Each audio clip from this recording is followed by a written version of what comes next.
Hey there, dreamers, and welcome back to Imagine with Royce. If you're new here, hello and welcome. My name's Royce. I'm a painter, sculptor, and a collector. Today, we are going to be discussing the new bride in Disneyland's The Haunted Mansion.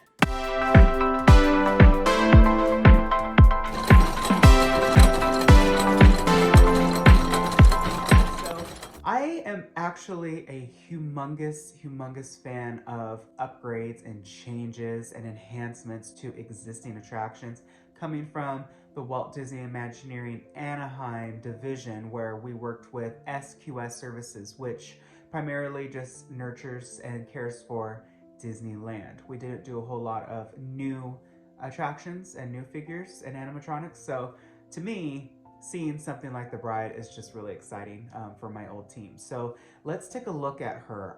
When I first saw her, was instantly very impressed just overall at the illusion. The Haunted Mansion is notable and famous for its very practical illusions, especially for its time opening up in the late 50s, early 60s. There was so much imagination at WED, which was still in its formative years at that period of time, that it really couldn't, materialize the effects and the ideas that the original Imagineers were thinking, right? So I can only imagine that if Walt were alive today and those original Imagineers were alive today with the technology today, what they could create. It would truly be amazing. But this particular figure has gone through a lot of iterations throughout, the mansion's history. She has been a projection, she's just been a figure, and now she is a hologram, for lack of a better word. Her position has also switched different locations in the attic throughout the time. She's been closer to you, she's been further towards the exits where you go into the graveyard, and now she's as back as she can be by the window, which is because of the holographic effect. I'm also a really big fan of the cat. So a lot of people will or will not know this, but the Raven, he used to be an illustrator.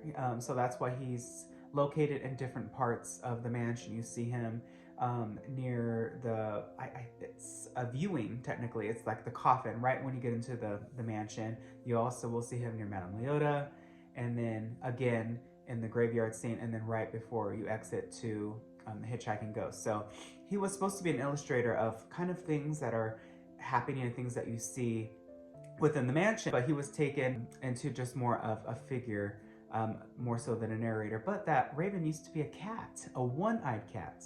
So when I saw the cat next to the bride, I thought it's just such a nod to the original Imagineers' ideas. And I think the cat is beautiful. I do wish that the cat's head would move. At least the eyes glow opposed to just like a black light, but I do wish that the head could at least, rock back and forth, or the tail could move. It would just help. But maybe it's because they didn't want the cat competing with the bride.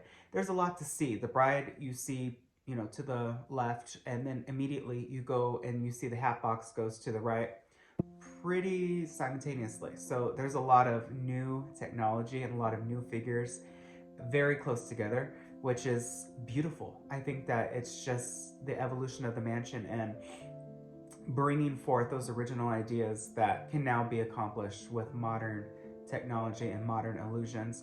From an audio animatronic painter point of view, there's not a whole lot to do. The only thing that I see that's a true 3D is her candlestick, which looks 3D printed to me, which I think it's always best to get a practical candelabra or have it sculpted and cast into resin and then painted in distress. But I'm an old school type of guy, so that's just my thought on that. But I mean, it looks okay. I could use it fits with the illusion of her. The face, to me, looks like one of the ladies that is holding up the pillars of what, if you don't know what a Wallace fountain is, they're all over Europe. It looks like one of those. I'll pop a picture.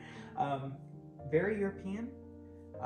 And I love the colors. I love that the dress is almost dripping with like this illusion of like life and like a ghostly effect. I think it's really well done. I would have liked also if she spoke I do like the beating heartbeat that is back, but there's just nothing like when you first went into the attic and you heard her talking. It's a little bit eerie. Or maybe they could have had her crying, like just a very distant cry would have also been, I think, really well done. Overall, the new garden scene of the queue, I think that is fantastic, much needed. And a lot of people are saying, well, why didn't they do a lot of stuff like they did in Florida? Well, this is Disneyland, so you have to remember that Florida's Haunted Mansion and ours are completely different in terms of getting people into the stretching room or the elevator. It's interesting because in Florida, the room actually is stationary. It's just the walls that move up. But in Disneyland, the walls are stationary and the floor actually moves down. So it's the complete opposite, but you would never know, right? The illusion is just spectacular. Let me see what else has been going on. Oh, the hitchhiking ghosts at the very end are no longer what they used to be. They're now projections. I do not like that. I am going to be a little negative, but you know, this is my opinion. I definitely think that illusion was perfect. It was not necessary to touch, and yeah, that's my view. That's my viewpoint on it. I just didn't find that necessary. I'm glad that the full figure hitchhiking ghosts are still there. That's always nice to, you know, see them moving. There's just something about classic Disney from the 60s and 70s and 80s. Those figures, that era of talent at Imagineering, try not to mess with it too much. Enhance it, but don't change it. So it could be argued, well, it still looks exactly like them. It's just enhanced. That's fine. Was it necessary? No. Was it kind of a waste of money? Could you have used that money to, oh, I don't know, upgrade something else, like Tomorrowland, for instance? It's so funny. Chris is always saying, like, why do they keep bothering attractions that don't need to be touched? They need to work on Tomorrowland. And I totally agree that Tomorrowland is definitely in need of a humongous rehaul. But I also think that Disneyland's art director, Kim Irvine, is probably close to retirement. And of course, her mom, being Madame Leota, Haunted Mansion's her favorite. So she probably really wants to retire with peace of mind that that mansion is perfect and it will, you know, last the test of time, and it could, you know, have further enhancements. The queue, a lot of people are saying that it's not that great, or that, you know, the statues were just bought online. That may be true, but the queue's expansion is there. That footprint will not be moved or touched for years. So it will grow, those plants will grow, those statues may change, and enhancements can be done. But that's just what the budget was for the Imagineering Anaheim office at that time. I think it's wonderful. It just gives you more to look at, and I do like the new mausoleum. Keep an eye out for some notable names up there. But the Haunted Mansion has always been an attraction full of just amazing practical effects. Pepper's Ghost, Madame Leota. I mean, it was so ahead of its time that every time I got to work on the attraction and walk through it, I just felt so honored to be in the ballroom scene and sit on that table, and just, you felt like you were a part of history somehow, some way. And I just think that it's incredible what they've done. And I also really like the Candleman. If you look, it's a nod to Willy Crump. Again, just going back to those roots and just putting those little Easter eggs anywhere they can. It's spectacular. Yeah, that is my review. I think it's great.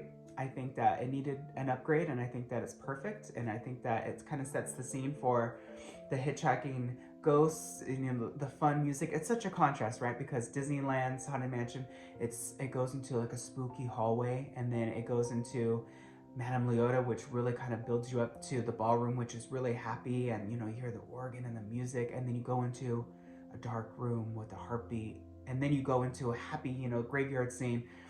That's the magic of those original Imagineers. They knew what they were doing. So that is my review. Tell me what you think in the comments below. I'm very curious. And as always, thank you so much for watching. If you like this video, please hit subscribe and ring that bell icon. That way you're notified whenever I upload a new video. I wish you all a wonderful day. Be nice to one another. And always remember, dreamers, not only to follow your dreams, but to chase them. Later.